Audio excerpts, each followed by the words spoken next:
माझ्या प्राणप्रिय स्वामी भक्तांनो, सर्व स्वामी भक्तांना माझी एक नम्र विनंती आहे की हा व्हिडिओ शेवटपर्यंत ऐका आणि व्हिडिओला लाईक, शेअर आणि सबस्क्राईब नक्की करा।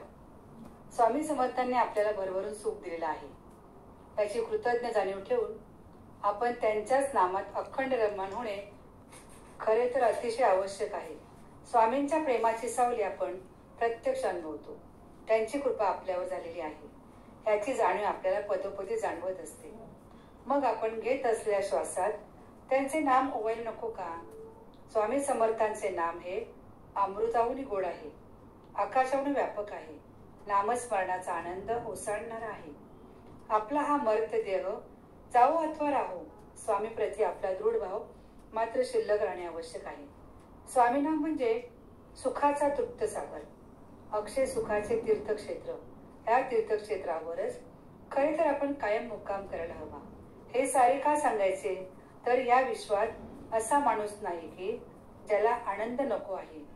प्रत्येक माणसाला आनंदाने जगायचे आहे, परंतु होते काय तर प्रत्येकाला ध्यानंद हवा असतो, त्यांना आत्मानंदाने जगायचे नसते। आत्मानंदाची जाणीव बहुतेक जीवांना नसते, प्रत्येकाला मौज मजा मात्र करायला हवी असते। त्यांनाही कळत नाही की देहाचे सुख संपले की दुःख आपल्या अंगावर मांजर पावलाने झडप घालते। त्या क्षणी देहाचा आनंद संपुष्टात येतो, मिळालेला देहानंद संपतो, भोवती मग आंधळा अंधार पसरतो। आपण चाचपडायला लागतो, धडपडतो, पडतो। तेव्हा मग पुन्हा स्वामींची आठवण होते, त्यांचे शाश्वत शब्द आठवतात, भिवू नकोस, मी तुझ्या पाठीशी आहे। तेव्हा जाणीव होते की ह्या देहानंदात असताना आपण स्वामींचे नाम घ्यायचे विसरलो आहोत। माझ्या प्राणप्रिय स्वामी भक्तांनो, तुम्हाला सतत आनंद हवा असेल तर स्वामींच्या नामस्मरणात अखंड दंग राहा, त्यात आत्मानंद साठलेला आहे, हे कधी विसरू नका। देहाला प्रथम विसरा, म्हणजे देहानंद आपोआप संपेल।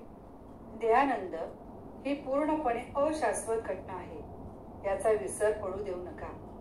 तुम्हाला सांगते की स्वामींच्या अखंड नामात तुम्ही राहिलात की पौर्णिमेचे शाश्वत चांदणे चौ अंगाने पसरते आणि ही पौर्णिमा आयुष्याच्या शेवटच्या क्षणापर्यंत टिकते। म्हणून स्वामी नामाशी अनन्य होऊन त्या जपात राहा। एक लक्षात ठेवा की ज्यांच्या पाशी स्वामी अस्तित्व नांदते आहे त्यांनाच हे पौर्णिमेचे शीतल चांदणे आयुष्य भोगता येईल, परंतु ज्यांच्या पाशी स्वामी नाम नाही, आयुष्यभर वैशाख वणव्याची जीवघेणी तलखडी सोसत बसतात। प्रत्येक माणूस जन्माला येताना आपले पूर्वजन्मीचे प्राप्त घेऊनच जन्माला येतो। सुख दुःखाच्या महाकाय लाटा प्रत्येक प्रापंचिक सतत सोसत असतो, सारे काही प्रारब्धानुसार घडत असते। म्हणून एकच सांगते की जगत असलेल्या जीवनात काही घडो, मी माझा स्वामी नामाचा अखंड आनंद क्षणभरही विस्कटू देणार नाही, ही वृत्ती नामसाधकांनी तरी ठेवायला हवी। पूर्व प्राक्तन बदलू शकत नाही, हे जरी किती खरे असले तरी एक कायम लक्षात ठेवा की स्वामींच्या नित्य स्मरणात राहिलात तर प्रारब्धाच्या तीव्र झळा शीतल होतात। स्वामींच्या नामस्मरणात अखंड दंग असणाऱ्या परमभक्ताच्या मागे पुढे स्वामी कृपा पाझरत असते। ही स्वामी कृपा प्रार्थनाचे संदर्भ बदलून टाकते, म्हणून अखंड नामस्मरणात राहावे लागते।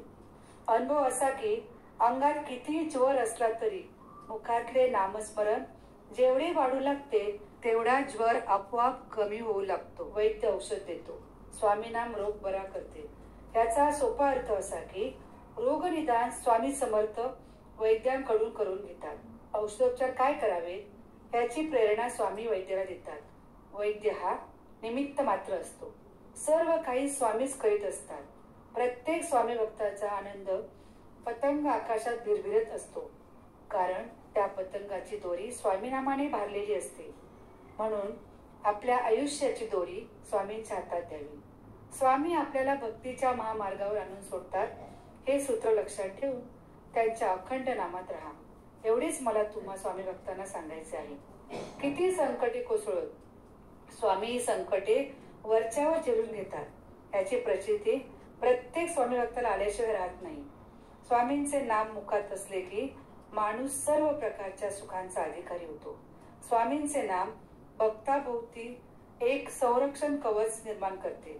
श्रीकृष्णाने द्वारकेभोवती आपले सुदर्शन चक्र फिरवत ठेवले, त्यामुळे द्वारका सुरक्षित राहिली.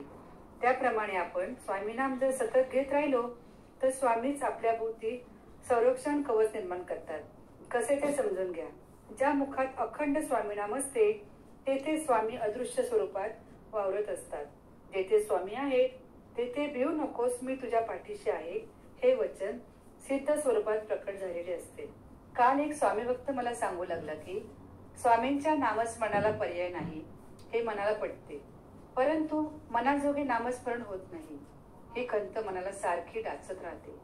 प्रपंचातले सहन न होणारे काटे पदोपदी टोचत राहतात. कित्येकांचे वाग्बान शरीर छिन्न विच्छिन्न करून टाकतात. नामस्मरणाला खूप वेळेला तडा जातो. मग यावर नेमका उपाय काय? मनाजोगे स्वामींचे नामस्मरण आमच्या या आयुष्यात कुठल्या तरी वळणावर घडेल ना. स्वामी भक्तांची व्यथा माझ्या लक्षात आली. त्याची वेदना सत्य होती. प्रपंचातले बोचरेवारे करीत असलेल्या स्वामींच्या नामस्मरणात सतत विघ्न आणतात हा सार्वत्रिक अनुभव आहे. मी त्या स्वामी भक्ताला म्हटले की विश्वामित्राच्या यज्ञात राक्षस विघ्न आणायचे म्हणून विश्वामित्र ऋषी राजा दशरथाच्या दरबारात आले. म्हणाले की राजन, माझ्या यज्ञात राक्षसांच्या झुंडी येतात, यज्ञ विस्कटून टाकतात, त्याचा खूप त्रास होतो. तरी तू मला तुझा हा लाडका श्रीराम दे. माझी खात्री आहे की श्रीरामच ह्या राक्षसांचा बिमोड करेल, कारण त्याच्याकडे भारलेले रामबाण आहे.